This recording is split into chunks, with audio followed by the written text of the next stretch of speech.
Okay. This is a middle how. This is a Zwerchau. If you're throwing a lateral cut from the shoulder, that's a middle, and the thumb is on top, that is a middle how.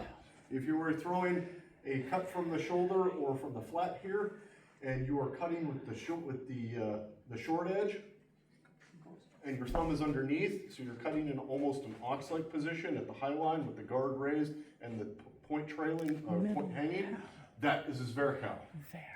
And it's normally accompanied with, if you're not countering a blow directly like so, if you're not countering a blow directly to land this as a counter, you're usually leaping offline to get around their defense or potential parry when you throw this thing. Thank you for trusting me. Yeah, oh, go for it, yes, please.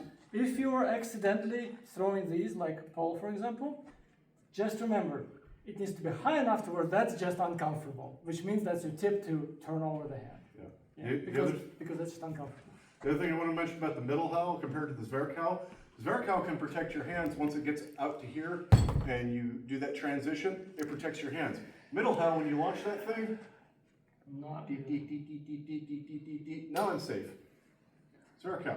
When's the middle how useful? Second and 10th, third and 10th. We're here. Bind. You wind high. Keep winding high. I see. Or his blade somewhere else, and I've just got free real estate, and there's no defense. Yeah, another thing is like threatening here, and once you draw them out, Yep. Yeah.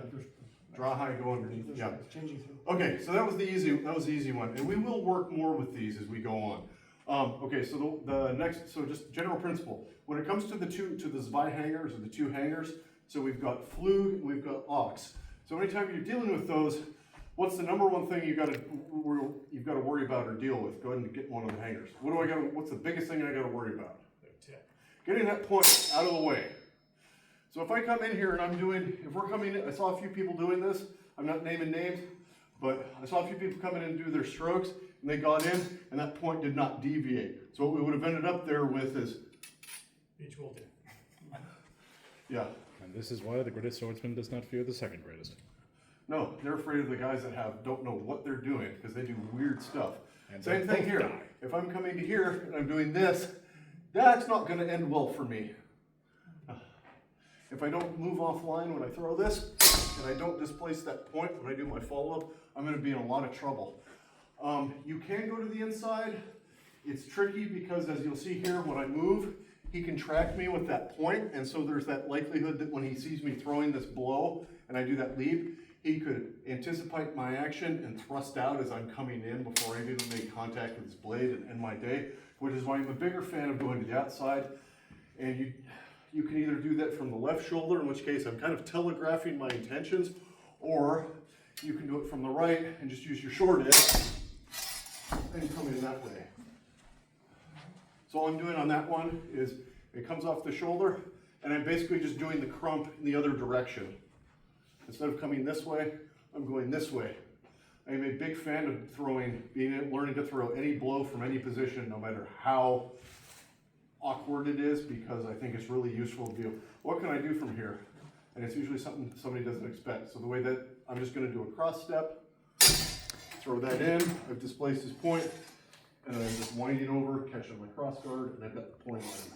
As the receiver of this blow, half of that is covered by my own glove, so that's, whereas in here I could track him easily. Here it's like, yeah, that way he has to move, he has to try and track me, but I can get, yeah, his own arms are going to lock him out there if I really move far, and he's going to get to a point where he has to shuffle his feet and move my to body. try and get me, yeah. Just slow and tracking with the bending elbow. So yeah, the number one thing there is whenever you're throwing these, yeah, it is like a windshield wiper, but it is thrown, instead of throwing at 90 degrees, it's thrown at more of a 45 from your line, and you do want to step offline when you throw it, because again, if I do this and he sees that I'm attacking his blade, he's going to avoid that and just come in on the other side and skewer me.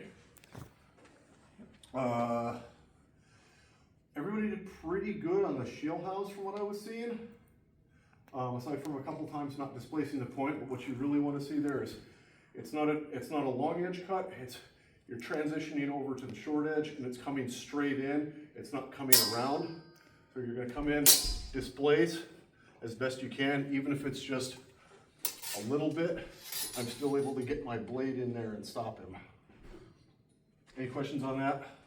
And also to point out, when I'd asked the question when we first did it, the twist is part of what builds momentum to knock the blade out of the way. Yeah.